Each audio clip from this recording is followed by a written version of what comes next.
Episode 1. இன்னும் ஒரே ஒரு ஷீல்டு தான். அதுவும் போயிட்டா இந்த பூமி அந்த ராட்சசர்களோட அடிமையாயிடும். ஒரு வீரன் தன் சிதைந்த நெஞ்சை பிடித்தபடி முனங்கினான். அவனுக்கு முன்னால் நரகமே கட்டவிழ்ந்து கிடந்தது. வானம் நீல நிறத்தை இழந்த பிளாஸ்மா குண்டுகளின் அதிர்வில் ஊதா மற்றும் சிவப்பு நிறமாக மாறிப்போயிருந்தது. கிரால் ஏலியன்களின் பிரம்மாண்ட விண்கலன்கள் மேகங்களை கிழித்து கொண்டு கீழிறங்க மனித இனம் தன் கடைசி சொட்டு ரத்தத்தையும் சிந்தி போராடி கொண்டிருந்தது. கேப்டன், சென்சார்ஸ் எல்லாம் அவுட். அவனுங்களோட லேசர் வெப்பன்ஸ் நம்ம எனர்ஜி ஷீல்ட வெண்ண மாதிரி அறுக்குது. இஎம்பி அட்டாக்ல கம்யூனிகேஷன் சிஸ்டம் மொத்தமா முடங்கிடுச்சு. ஹெல்மெட் கம்யூனிகேட்டரில் ஒரு வீரனின் அலறல் மரண பயத்தை காட்டியது.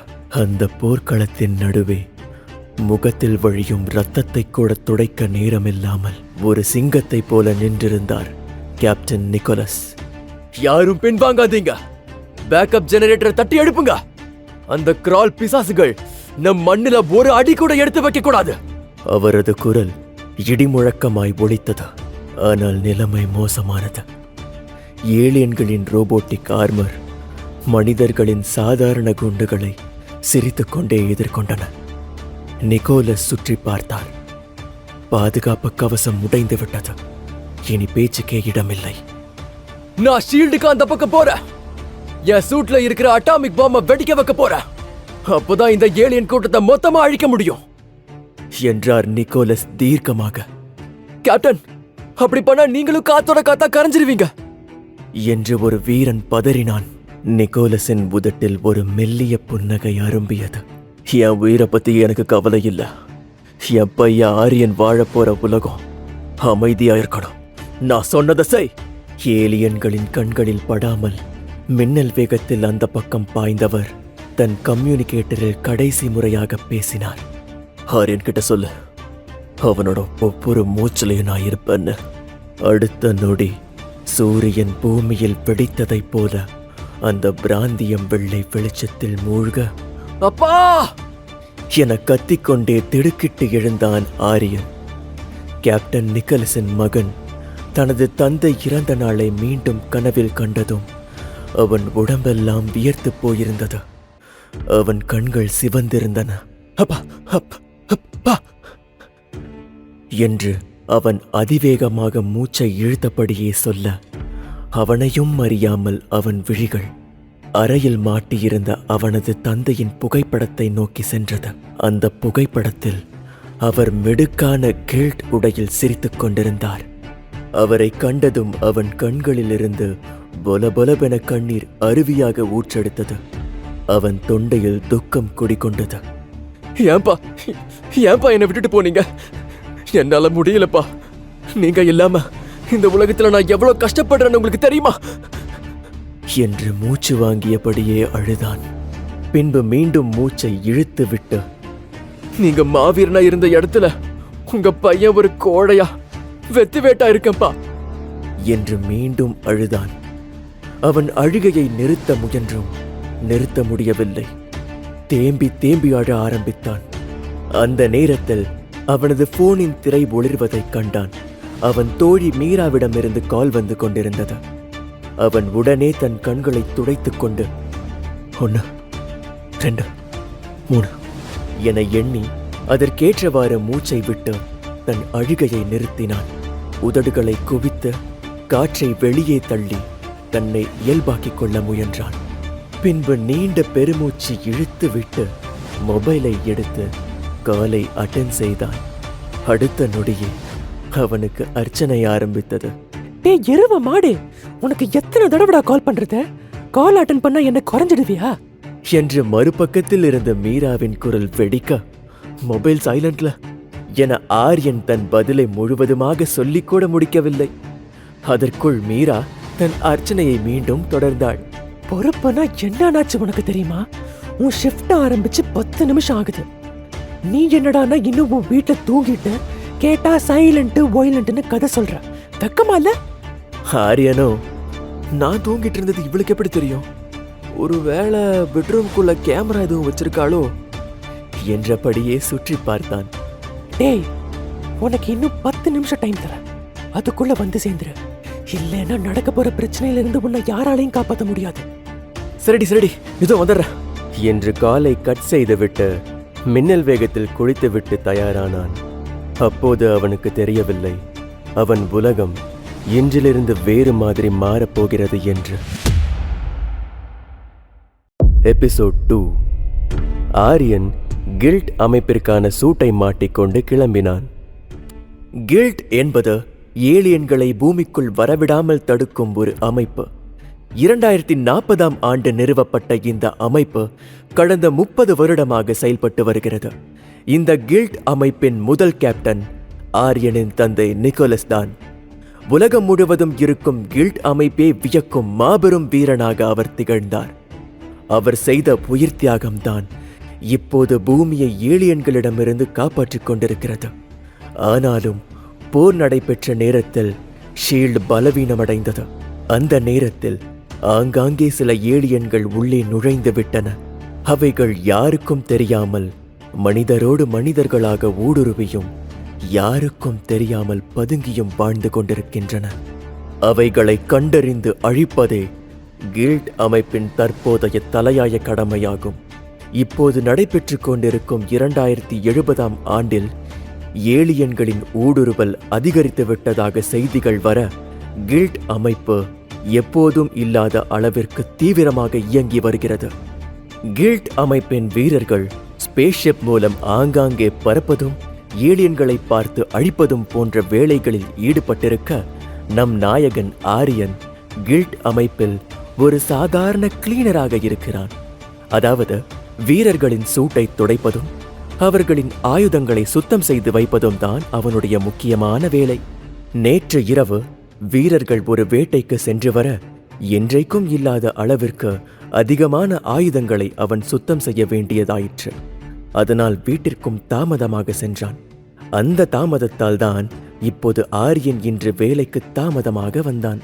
ஆரியன் கில்ட் அமைப்பின் பில்டிங்கிற்குள் நுழைந்ததுமே அவன் கண்கள் மீராவை பார்த்தன. இவனது பார்வையில் புன்னகை இருக்க, அவளது பார்வையில் கோபம் எரிமலை போல பொங்கிக் கொண்டிருந்தது. இவனை பார்த்ததும் வேண்டுமென்றே வேறொரு திசையை நோக்கி செல்ல ஆரியன் குடுகுடுவென அவளை நோக்கி ஓடினான். மீரா, இப்ப நீ ஏன் கோவமா இருக்க? நேத்து நைட்டு எவ்வளோ வெப்பன்ஸை கிளீன் பண்ண தெரியுமா? வீட்டுக்கு போகவே நேரம் ஆயிடுச்சு, அதான் அசந்து தூங்கிட்டேன் என்று ஆரியன் தன் காரணத்தை கூறினான். அது ஒண்ணும் எனக்கு தெரியாம இல்ல. நீ இப்போ லேட்டா வந்தது மட்டும் அந்த கவினுக்கும் அவன் டீமுக்கும் தெரிஞ்சது உன்னை எவ்வளவு கேவலப்படுத்த முடியுமோ அவ்வளவு கேவலப்படுத்துவாங்க. அது ஏன் உனக்கு புரிய மாட்டேங்குது?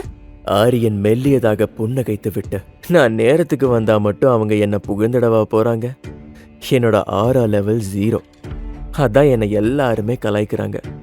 நீயே யோசிச்சு பாரு, என் அப்பா இந்த கில்ட் அமைப்போட கேப்டன், ஆனா அவர் பையன்னா இங்க எடுபடி. கேட்டா உனக்கே சிரிப்பா இருக்குல்ல என்று தன் வலியோடு கூடிய புன்னகையை தொடர்ந்தான். மீராவுக்கு அவன் வலி புரிந்தது. ஆர்யா, நீ 6 லெவல்ல வேணா 0வா இருக்கலாம், ஆனா நல்ல மனசுல நீதாண்டா ஹீரோ. காமெடி பண்ணாத என்று ஆரியன் கூற, உன் பெஸ்ட் ஃப்ரெண்டு நான் சொன்னா நீ நம்ப மாட்டியா என்று மீரா பொய்யாக கோபித்துக் கொண்டாள். சரி, நம்புறேன் என்றபடியே ஆரியன் அங்கிருந்து கிளம்பிச் சென்று தன் வேலையை தொடங்கினான். வீரர்களின் சூட்களை எப்போதும் போல் அவன் துடைத்து சார்ஜ் போட்டுக் கொண்டிருக்க கில்ட் ஏலியன் ஹண்டர் கேங் அங்கு வந்தது. அவர்களில் மீரா சொன்ன அந்த கவினும் இருந்தான். 6 அடி உயரம், அதிநவீன ஹண்டர் சூட், கூர்மையான நாசி என ஆண்களே பிரமிக்க பார்க்கும் ஆணழகன். கில்ட் தலைவனின் மகன் என கவினுக்கு பல பலங்கள் இருந்தன. ஆரியனுக்கு அவர்கள் தன்னை வம்பிழுக்கப் போகிறார்கள் என்பது தெளிவாக தெரிந்தது. அதற்கு ஏற்றவாறே, அந்த சூட்டை தூக்கவே உனக்கு தெம்பில்லையே, நீ எல்லாம் அந்த சூட்டை போட்டு உன் அப்பா அம்மானத்தை காப்பாத்தி நினைச்சாலே சிரிப்பாதான் வருது என கவின் கலாய்த்தான். ஆரியனுக்கு இதெல்லாம் கோபத்தை கொடுத்தாலும் அவன் எதையும் கண்டு கொள்ளாமல் தன் வேலையை மட்டும் பார்த்து கொண்டிருந்தான். டேய் எடுபடி, இங்க வாடா என்று கவின் ஆரியனை அதிகாரத்தோடு அருகில் கூப்பிட்டான். உள்ளுக்குள் கோபம் நெருப்பாக தகித்துக் கொண்டிருந்தாலும் ஆரியன் அவனுக்கு அருகில் சென்று, சொல்லுங்க கவின் என்று மரியாதையாக கூறினான். இன்னைக்கு எனக்கு ஒரு முக்கியமான மிஷன் இருக்கு. ஒரு பாழடைஞ்ச இண்டஸ்ட்ரியல் ஏரியால ஏலியன்களோட நடமாட்டம் இருக்குன்னு மெசேஜ் வந்திருக்கு. இன்னைக்கு நீதான் என் கூட ஹெல்ப்பரா வரணும். என் ஆயுதங்களை நீதான் சுமக்கணும். இப்பவே பேக் பண்ண என்று கட்டளையிட்டான். அப்போது அங்கு வந்த மீரா, கவின், என்ன விளையாடுறியா? ஆரியனோட வேலை இங்கதான். அவன் ஃபீல்டுக்கெல்லாம் வரக்கூடாது. அவனை தற்காத்துக்கிற எந்த சக்தியும் அவன்கிட்ட இல்ல என்று சொன்னாள். ஆனாலும் கவின் ஆரியனை விடுவதாக இல்லை. அவனை முடிக்க வேண்டும் என்பதில் கவின் தீர்க்கமாக இருந்தான். எபிசோட் 3. அதெல்லாம் எனக்கு தெரியும், நீ பொத்திட்டு போ என்று கவின் அவளை திட்ட, நான் வரேன் என்று ஆரியன் ஒப்புக்கொண்டான். உடனே மீரா அவனை ஆச்சரியமாக பார்க்க, தான் பார்த்து கொள்வது போல ஆரியன் மென்மையாக சைகை செய்தான். உடனே ஆரியனை தனியாக அழைத்து சென்ற மீரா, அவன் உன்னை கூட்டிட்டு போற இடம் ரொம்பவே ஆபத்தானது. அவன் வேணும்னே தான் பண்றான். நீ அங்க போக கூடாது என்றாள். நான் வரமாட்டேன்னு சொன்னா அவன் விட்டுருவானா? நான் பாத்துக்கிறேன் மீரா, நீ பயப்படாத என்று அவளை சமாதானம் செய்தான் ஆரியன். இதையடுத்து கவினுக்கு எடுபடியாக ஆரியன் சென்றான். இருவரும் அந்த பாழடைந்த தொழிற்சாலைக்குள் செல்ல, அது ஒரு இருண்ட மாளிகையா இல்லை மரணக்குழியா என்று சொல்லும் அளவிற்கு பயங்கரமாக இருந்தது. அதன் நடுப்பகுதியில் ஒரு திறந்தவெளி அரங்கம் போன்ற இடம் இருந்தது. கவின், இங்க ரொம்ப இருட்டா இருக்கு. என் சென்சார்ல ஹை லெவல் ரேடியேஷன் சிக்னல் காட்டுது. இங்க கண்டிப்பா ஏதோ ஒரு பெரிய கிரால் ஏலியன் இருக்க அதிக வாய்ப்பு இருக்கு. நாம கொஞ்சம் உஷாரா இருக்கணும் என்று ஆரியன் பயத்துடன் கூறினான். பயந்தே சாவிடா என்றபடியே கவின் முன்னோக்கி செல்ல, ஆரியனும் பின்னாடியே சென்றான். அங்கு மயான அமைதி நிலவியது. இவர்களுமே மெல்ல மெல்ல ஒவ்வொரு அடியாக எடுத்து வைத்தனர். அப்போது தூரத்தில் சடார் என்று ஒரு சத்தம் கேட்க, அடுத்த கணம் கவின் தன் எக்ஸோசூட்டிலிருந்து பூஸ்டர்களை பயன்படுத்தி அசுர வேகத்தில் பறந்து சென்று மேலே இருந்த ஒரு பாதுகாப்பான பால்கனியில் நின்று கொண்டான். ஆரியனோ ஒன்றும் தெரியாமல் முழித்தான். கவின், கவின் என்று ஆரியன் கதற, கவின் அவனது குரல் கேட்டுமே எந்த பதிலும் சொல்லவில்லை. அவன் பாதுகாப்பாக நின்று கொண்டு, இன்னைக்கு உனக்கு சங்குதாண்டா என்று ஆரியனை பார்த்து கூறினான். அது ஆரியனின் காதுகளிலுமே விழுந்தது. கவின் தன்னை வேண்டுமென்று இங்கு அழைத்து வந்திருக்கிறான் என்பது அவனுக்கு புரிந்தது. அவனது இதயம் வேகமாக படபடக்க ஆரம்பித்தது. எங்கிருந்து எது வரும் என்ற பயம் அவனை உலுக்கியது. கவின், இப்படி பண்ணாதீங்க, பிளீஸ் என்னையும் கூட்டிட்டு போங்க என்று அவன் பயத்தில் புலம்பினான். சரியாக அந்த நேரத்தில் ஏலியன்களை தூண்டும் ஒரு லேசர் கூண்டை லைட்டுடன் ஆன் செய்து அதை ஆரியன் மீது தூக்கி வீசினான் கவின்.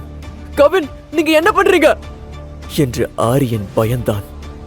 அந்த லைட் கூண்டுக்குள் யார் இருக்கிறார்களோ அவர்களை ஏலியன் சின்ன பின்னமாக்கிவிடும். அதனால் ஆரியனுக்கு பயம் அதிகமானது. கவின் தூரத்தில் இருந்து கொண்டே, நீ ஒரு ஜீரோ, நீ உயிரோட இருக்கிறதே இந்த கில்டுக்கு அவமானம். அதான் உன்னை இப்படி இந்த கிரால் ஏலியன் கிட்ட மாட்டி விடலான்னு பிளான் பண்ண என்று சிரித்தான். கிரால் ஏலியனா? இங்க கிரால் ஏலியன் இருக்கா? தயவு செஞ்சு அந்த லேசர் ஆஃப் பண்ணு கவின், இல்லைன்னா நான் செத்துருவேன் என்று நடுங்கினான் ஆரியன். அதான் எனக்கு வேணும். நீ வரப்போற ஏலியன் கையில செத்துப்போ. நான் இப்பவே கில்டுக்கு கிளம்புறேன். நாளைக்கு காலையில வந்து உன் எலும்பு கூட்ட மட்டும் அள்ளிக்கிறேன். அப்புறம் நான் போய் நீ வீர மரணம் அடைஞ்சிட்டேன்னு உன் ஃப்ரெண்டு மீரா கிட்ட நாடகம் ஆடுறேன். குட் பைடா முட்டாள் என்றவன் அங்கிருந்து நகர, அவனது காலடி சத்தம் சிறிது சிறிதாக தேய்ந்து மறைந்தது. தன்னை சுற்றியுள்ளவர்களை நம்ப வைக்க கவின் கில்டுக்கு திரும்பிச் சென்று விட்டான். லேசர் வலைக்குள் மாட்டிக்கொண்ட ஆரியனின் இதய துடிப்பு எகிரியது. அவனது எந்த சாதனமும் வேலை செய்யவில்லை. யாரையும் தொடர்பு கொள்ள முடியவில்லை. அவன் பயத்தில் இருக்க அடுத்த சில நிமிடத்தில் அந்த ஹாலின் இருண்ட பகுதியிலிருந்து ஒரு மாபெரும் ஏலியன் இரத்த சிவப்பான கண்களுடன் தன் கொடூரமான பற்களை காட்டியபடி ஆரியனை நோக்கி மெல்ல மெல்ல நடந்து வந்தது. அதை பார்த்தவனின் கண்கள் மரண பயத்தில் வெறிந்தன. லேசர் வலையை தாண்டி அவனால் எங்கும் ஓட முடியாது. கடவுளே, நான் இன்னைக்கு சாக போறேனா? அப்பா, என்னை காப்பாத்துங்க என்று தரையில் விழுந்து மண்டியிட்டான் ஆரியன். அந்த ஏலியன் அவனை நோக்கி பாய தயாராக ஆரியன் தன் வாழ்க்கை இத்தோடு முடிந்தது என்று நினைத்தான். அப்போது திடீரென்று தொழிற்சாலையின் மேற்கூரையை பிளந்து கொண்டு வானிலிருந்து ஒரு பிரம்மாண்டமான விண்கல் மீட்டியார் நெருப்பு பிழம்பாக ஊதா நிற பிளாஸ்மா வெளிச்சத்துடன் அதிவேகமாக பாய்ந்து வந்தது. அந்த பயங்கரமான வெளிச்சத்தையும் அதிர்வையும் பார்த்த அந்த ஏலியன் மரண பயத்தில் அலறி அடித்துக் கொண்டு ஆரியனை கொல்லாமல் அங்கிருந்து தப்பியோடியது.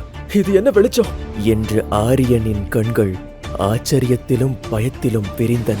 அந்த விண்கல் மேற்கூரையை உடைத்துக் கொண்டு நேராக லேசர் வலைக்குள் இருந்த ஆரியனை நோக்கி அதிவேகமாக வந்து கொண்டிருந்தது. காப்பாத்துங்க என்று ஆரியன் அலறுவதற்குள் அந்த விண்கல் அவன் மீது நேரடியாக பயங்கர சத்தத்துடன் மோதியது. அந்த பகுதியே நிலநடுக்கம் வந்தது போல் அதிர்ந்தடங்க பெரும் புகையும் கண்களை குருடாக்கும் வெளிச்சமும் தான் எங்கும் பரவியது. எபிசோட் 4. இந்த பிரபஞ்சம் எண்ணற்ற ரகசியங்களை தன் இருண்ட மடிகளுக்குள் ஒளித்து வைத்திருக்கிறது. மனிதர்கள் கிரால் ஏலியன்களை பார்த்து பயந்து நடுங்கிக் கொண்டிருக்கிறார்கள். ஆனால் இந்த அண்டை வெளியில் கிரால் இனத்தையே ஒற்றை விரலில் அழித்தொழிக்கும் மாபெரும் சக்தி கொண்ட பழங்கால ஏலியன் இனம் ஒன்று வாழ்ந்து மறைந்திருக்கிறது. அந்த இனம் அழிவின் விளிம்பில் தங்களின் மொத்த சக்தியையும் ஒரு பிரம்மாண்டமான விண்கல்லுக்குள் சுருக்கி வைத்து விட்டு சென்றது. ஆனால் அந்த பழங்கால ஆற்றலுக்கு ஒரு மிகப்பெரிய சிக்கல் இருந்தது. அந்த சக்தி உயிர்ப்புடன் இருக்க அதற்கு ஒரு மனித உடல் தேவைப்பட்டது. அதுவும் எப்பேற்பட்ட உடல் தெரியுமா?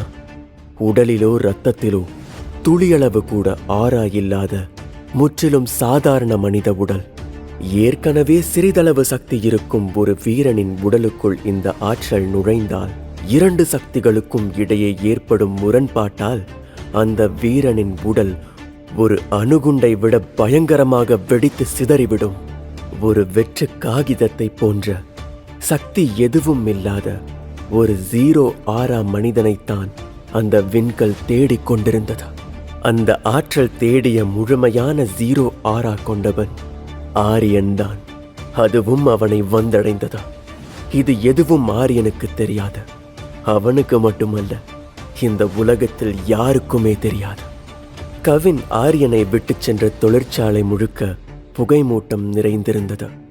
அந்த புகை மெல்ல மெல்ல கரைய ஆரம்பிக்க திடீரென்று இருமல் சத்தம் கேட்டது. அது வேறு யாருடையதும் அல்ல, நம் நாயகன் ஆரியனுடையதுதான். விண்கல் விழுந்த அந்த பிரம்மாண்ட பள்ளத்தின் நடுவே புழுதி படிந்த தன் கண்களை மெதுவாக திறந்தான் ஆரியன். அவனது காதுகளுக்குள் ரீங்காரமிடும் சத்தம் மட்டும் கேட்டுக்கொண்டிருந்தது. அதிர்ச்சியிலிருந்து மீளாத அவன் தன் கைகளை ஊன்றி தட்டு தடுமாறி எழுந்தான். அவனது கில்ட் சூட் பல இடங்களில் கிழிந்து தொங்கியது. அப்போ நான் சாகலையா என்று செருமியபடி தன்னை தானே கேட்டுக்கொண்டான். தன் கைகளையும் கால்களையும் தொட்டு பார்த்தான். அப்போது அவன் கண்கள் மேலும் ஆச்சரியத்தில் விரிந்தது. என்ன இது? நம்ம உடம்புல சின்ன கீறல் கூட இல்லை. நடந்த சம்பவத்துக்கு நான் சின்ன பின்னமாகி இருக்கணுமே என்று தலைமுடியை சுருட்டியவாறே யோசிக்க ஆரம்பித்தான். எந்த பதிலும் கிடைக்காததால் ஏதோ நம்ம லக்கு போல என்று அவன் தன்னை தானே தேற்றிக்கொண்டு நடக்க ஆரம்பித்தான். ஒவ்வொரு அடி முன்னெடுத்து வைக்கும் போதும் அவனுக்குள் ஏதோ ஒரு மாற்றம் நிகழ்ந்திருப்பது அவனுக்கு தெரிந்தது. அவனது நரம்புகளுக்குள், இரத்த நாளங்களுக்குள் இதுவரை அவன் உணராத ஒரு விசித்திரமான அழுத்தம் நிலவியது. ஒரு உறங்கும் எரிமலை தன் அடிவயிற்றில் இருப்பதைப் போல ஒரு கனமான உணர்வு அவனுக்குள் இருந்தது. அந்த கிரால் ஏலியன் எங்க போச்சு? அவ்வளோ பெரிய வெளிச்சம் எப்படி வந்துச்சு? இந்த இடம் ஏன் இவ்வளோ சின்ன பின்னமாச்ச என்று அவன் தனக்குள்ளாகவே கேள்விகளை அடுக்கிக் கொண்டிருந்தான். ஆனால் அவனுக்கு எந்த கேள்விக்குமே பதில் கிடைக்கவில்லை. எதுவுமே புரியவில்லை. யோசித்து யோசித்து அவனுக்கு தலைவலி வர, ஆரியா, எதையும் யோசிக்காதடா, இப்போதைக்கு இங்கிருந்து கிளம்புனா போதும் என்று ஒரு நீண்ட பெருமூச்சு இழுத்து விட்டான். ஒரு பக்கம் இதெல்லாம் நிகழ்ந்து கொண்டிருக்க, மற்றொரு பக்கம் கில்ட் அமைப்பின் தலைமையகம் எப்போதும் போல பரபரப்பாக இயங்கிக் கொண்டிருந்தது. கண்ட்ரோல் ரூமில் எச்சரிக்கை விளக்குகள் மின்னிக் கொண்டிருக்க, வீரர்கள் தங்கள் அடுத்த மிஷனுக்கு தயாராகிக் கொண்டிருந்தனர். சரியாக அந்த நேரத்தில் கவின் அங்கு வந்தான். என்னோட பேச்சை கேட்காம நடந்துகிட்டதால அந்த ஆரியன் ஏலியன் கிட்ட மாட்டி செத்துட்டான்னு நடிப்போட எல்லாத்துக்கிட்டையும் சொல்றோம், நம்ப வைக்கிறோம் என்று அவன் தனக்குத்தானே உறுதிமொழி எடுத்துக்கொண்டான். அதற்கேற்றவாறே தன் முகத்தையும் பாவனையையும் வைத்துக்கொண்டு மெல்ல நடந்தான். யாரிடமிருந்து தன் நடிப்பை தொடங்கலாம் என யோசித்துக் கொண்டிருக்க அவன் கண்ணுக்கு மீரா தென்பட்டாள். அவளும் கவினை கண்டதுமே அவனை நோக்கி ஓடோடி வந்தாள். ஆரியன் எங்க என்று அவள் கேட்க கவின் பதில் எதுவும் சொல்லாமல் சோகமாகவே இருந்தான். உன்னைத்தான் கேக்குறேன் கவின், ஆரியன் எங்க? மீரா கோபத்தோடு கேட்டாள். அப்போது அங்கு கவினின் நண்பர்களும் சில தலைமை பொறுப்பு நிர்வாகிகளும் வந்தார்கள். இங்க என்ன நடக்குதா என்று ஒரு துணை கேப்டன் கேட்டார். கவின் ஆரியனையும் தான் ஹண்டிங்க்கு கூப்பிட்டு போனா, ஆனா இப்போ இவன் மட்டும் வந்திருக்கான், ஆரியன் வரல என்று மீரா அந்த துணை கேப்டனை பார்த்த பதட்டத்தோடு சொன்னாள். துணை கேப்டனோ கவினை பார்த்தார். கேப்டன், கிரால் ஏலியனை பிடிக்க போனோம்.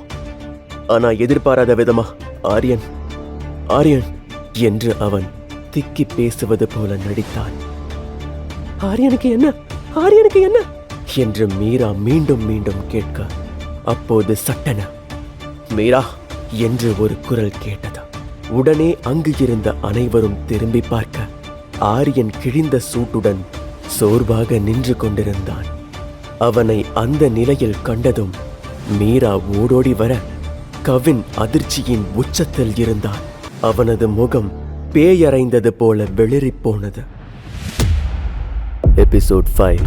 ஆரியன்! கவினின் குரல் முதல் முறையாக நடுங்கியது. நீ நீ எப்படி உயிரோட வந்த? அங்க அங்க அந்த கிரால் ஏலியன்! வார்த்தைகள் வெளிவர முடியாமல் கவின் திணறினான். ஆரியனோ தன் முன் இருந்த மீராவை கூட பார்க்காமல் கவினை கோபத்துடன் பார்த்து கொண்டிருந்தான். ஆனால் அவன் கோபத்தை தன்னுள் அடக்கிக் கொண்டான். நடந்ததை வெளியே கூறினாலும் யாரும் நம்ப மாட்டார்கள் என்று அவன் அமைதி காத்தான்.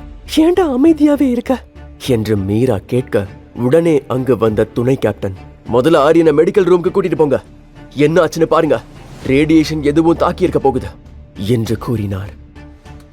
சரி என்ற மீரா அவனை அழைத்து கொண்டு அங்கிருந்து நகர்ந்தாள். ஆரியனின் கண்கள் கவினையே பார்த்து கொண்டிருக்க கவின் ஆரியன் உயிருடன் வந்ததை நம்ப முடியாமல் முழித்துக் கொண்டிருந்தான். மீரா அவனை அழைத்துச் செல்லும் போது, டேய், அந்த கவின் என்ன பண்ணா? அவன் வேணும்னே உன்னை அங்க விட்டுட்டு வந்துட்டான் தானே, சொல்லுடா என்று உண்மையை அறிந்தது போல ஆரியனிடம் கேள்வி கேட்டாள். ஆனால் ஆரியன் எந்த பதிலும் சொல்லாமல் அமைதியாகவே நடந்தான். அவனுக்கு மீராவிடம் உண்மையை சொல்ல வேண்டும் போலத்தான் இருந்தது. ஆனால் இப்போது அதை சொல்ல வேண்டாம் என்று அவன் முடிவெடுத்திருந்தான். அடுத்த சில வினாடிகளில் அவர்கள் இருவரும் கில்ட் அமைப்பின் அதிநவீன மருத்துவ அறையில் இருந்தனர். அங்கு சுற்றிலும் வெள்ளை நிறச் சுவர்களும் நீல நிற விளக்குகளும் ஒளிர்ந்தன. அறையின் நடுவே ஒரு பெரிய கண்ணாடி கூண்டு போன்ற பயோஸ்கேனர் இயந்திரம் இருந்தது. போய் அந்த ஸ்கேனருக்குள்ள படு என்று மீரா கட்டளையிட்டாள். ஆரியன் தயக்கத்துடன் அந்த இயந்திரத்தில் படுத்தான். மீரா ஸ்கேனரை ஆபரேட் செய்யும் கண்ட்ரோலர் அருகில் சென்றாள். ஆரியனுக்குள் இருந்த அந்த விசித்திரமான அழுத்தம் இப்போது மெல்ல மெல்ல அதிகரிக்கத் தொடங்கியது. அதை அவனாலும் உணர முடிந்தது. அவன் ஸ்கேனருக்குள் ஒரு புழுவை போல நெளிந்தான். டேய், ஆடாம படுடா என்று மீரா குரல் கொடுக்க அவன் அழுத்தத்தை பொறுத்து கொண்டு அமைதியானான். அதே நேரம் அந்த அறைக்கு கவினும் வந்தான். அவனை கண்டதும் மீரா முறைத்தாள். ஆனால் கவினோ அவளை பார்க்காமல் ஆரியனை மட்டுமே பார்த்து கொண்டிருந்தான். அவனுக்கு ஆரியன் எப்படி உயிருடன் வந்தான் என்று தெரியவில்லை. அவனுக்கு அது புரியாத புதிராக, விலகாத மர்மமாக இருந்தது. மீரா ஸ்கேனரை ஆன் செய்தாள். ஒரு மெல்லிய லேசர் ஒளி ஆரியனின் தலையிலிருந்து கால் வரை ஊடுருவி ஸ்கேன் செய்தது. முதலில் அவனது ஹார்ட் பீட், இரத்த அழுத்தம் அனைத்தும் நார்மலாகத்தான் திரையில் காட்டியது. மீரா நிம்மதி பெருமூச்சு விட்டாள். கவினோ ஏமாற்றம் அடைந்தான். இவனுக்கு ஒண்ணுமே ஆகலையே என்று தனக்குள் புலம்பியவன் ஆரியன் இருக்கும் ஸ்கேனரை பார்த்து, இந்த தடவை எப்படியோ மிஸ் ஆகிட்ட, ஆனா அடுத்த தடவை தப்பிக்க வாய்ப்பே இல்லை என்று தனக்குள் முடிவை எடுத்தான். அந்த நொடி அந்த மெடிக்கல் ரூமே அலறத் தொடங்கியது. என்ன நடக்கிறதென்றே புரியவில்லை. ஸ்கேனரின் திரைகள் திடீரென சிவப்பு நிறமாக மாறின. அவனது ஆரா லெவல் 0விலிருந்து தடதடவென உயரத் தொடங்கியது.